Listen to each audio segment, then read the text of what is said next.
Assalamualaikum warahmatullahi wabarakatuh. Perkenalkan, nama saya Haji Adam.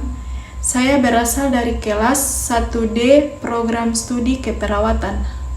NIM CO214-23053. Dosen pengampu Bapak Ners Pipin Yunus Eskep MKep. Mata kuliah Pemenuhan Kebutuhan Dasar Manusia. Di sini saya akan menjelaskan tentang peredaran darah. Pernahkah kalian membayangkan sistem tentang peredaran darah? Sistem peredaran darah manusia sangat penting untuk kelangsungan hidup manusia. Dengan adanya peredaran darah, maka oksigen dan sari-sari makanan bisa diterima oleh semua organ tubuh. Maka kita harus memahami sistem peredaran darah agar kita bisa menjaganya. Nah, sebelum kita membahas tentang sistem peredaran manusia, mari kita mengenal organ peredaran darah tersebut. Organ peredaran manusia yang pertama yaitu jantung, yang kedua pembuluh darah, yang ketiga adalah darah. Jantung manusia terletak di sebelah kiri. Jantung berfungsi untuk memompa darah ke seluruh tubuh dan jantung berukuran sama seperti kepalan tangan masing-masing pemiliknya. Bentuk jantung seperti pada gambar. Dan jika jantung terpotong, penampakannya seperti berikut. Jantung terdiri atas 4 ruang, dan untuk mempelajari tentang ruang jantung, maka penampakan jantung kita ubah menjadi seperti berikut. Dan masing-masing ruang jantung seperti pada gambar. Nah, mari kita akan membahas tentang masing-masing ruang jantung secara lebih detail. Yang pertama, serambi kiri. Dan yang kedua, serambi kanan. Yang ketiga, bilik kiri. Dan yang keempat, bilik kanan. Agar lebih dalam ruang jantung tidak tercampur, maka jantung mempunyai kutub jantung atau sekap yang biasa disebut katup jantung. Berikut letak-letaknya. Katup selanjutnya kita akan membahas tentang cara kerja jantung. Fungsi jantung adalah memompa darah. Jantung mengalami proses relaksi atau distole di mana otot jantung seperti mengembang dan letak darah masih di serambi seperti pada gambar.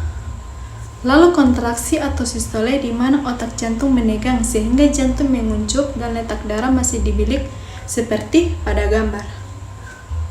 Jadi setiap jantung berdenyut selalu ada gerakan relaksi dan kontraksi secara terus-menerus selama manusia itu hidup. Selain jantung, ada organ tak kalah penting yaitu paru-paru. Bentuk dan letaknya seperti pada gambar. Nah, berikutnya kita akan belajar tentang jenis pembuluh darah.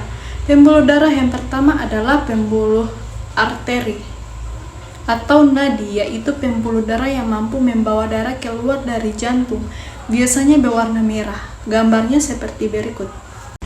Terlihat itu ada pembuluh nadi terbesar yaitu aorta, lalu pembuluh nadi, lalu ada pembuluh kapiler. Pembuluh kapiler itu adalah pembuluh yang mengaktifkan pembuluh darah langsung ke organ tubuh manusia. Pembuluh ini sangat kecil sekali. Lalu berikutnya ada pembuluh balik yang mengantarkan darah kembali ke jantung. Ada pembuluh arteri pulmonalis yang mengantarkan darah dari jantung ke paru-paru. Ada pembuluh vena pulmonalis yang mengantarkan darah dari paru-paru kembali ke jantung. Berikutnya adalah proses saat jantung berdenyut seperti yang sudah dijelaskan di awal. Jantung berfungsi memompa darah ke seluruh tubuh. Saat relaksasi, bentuk jantung mengembang dan darah masuk ke dalam serambi kanan dan serambi kiri. Katup terbuka, lalu darah menuju bilik. Saat berkontraksi, bentuk jantung menguncup dan darah mulai dipompa keluar dari jantung, menuju pembuluh darah ke paru-paru, dan ke seluruh tubuh, lalu kembali ke jantung lagi. Proses tersebut secara terus-menerus terjadi setiap jantung berdenyut. Proses peredaran darah dalam serambi kiri menuju ke bilik kiri, lalu menuju pembuluh darah berkumpul sementara di aorta, lalu ke seluruh tubuh melalui pembuluh nadi atau arteri. Setelah itu mengalir melalui pembuluh bilik atau vena, menuju serambi kanan dan lanjut ke bilik kanan, lalu menuju ke arteri pulmonalis di paru-paru, mengalami pernapasan, lalu menuju vena pulmonalis. Proses tersebut terjadi secara terus-menerus. Jantung berdenyut. Penjelasan tentang warna darah. Jika darah berwarna merah, maka darah tersebut banyak mengandung oksigen atau O2 dan sari-sari makanan. Jika berwarna biru, maka darah tersebut banyak mengandung karbon dioksida atau CO2. Berikut penjelasan tentang warna darah dan peredaran darah saat darah menuju paru-paru darah masih berwarna biru sehingga banyak mengandung karbon dioksida atau CO2. Tetapi saat kita bernafas, kita menghirup O2 atau oksigen. Oksigen tersebut diikat oleh darah sehingga darah menjadi warna merah lagi karena banyak mengandung oksigen. Saat itulah karbon dioksida atau CO2 dikeluarkan melalui hidung. Saat yang bersamaan, saat darah menuju ke seluruh tubuh kecuali ke paru-paru, darah masih berwarna merah karena banyak mengandung oksigen.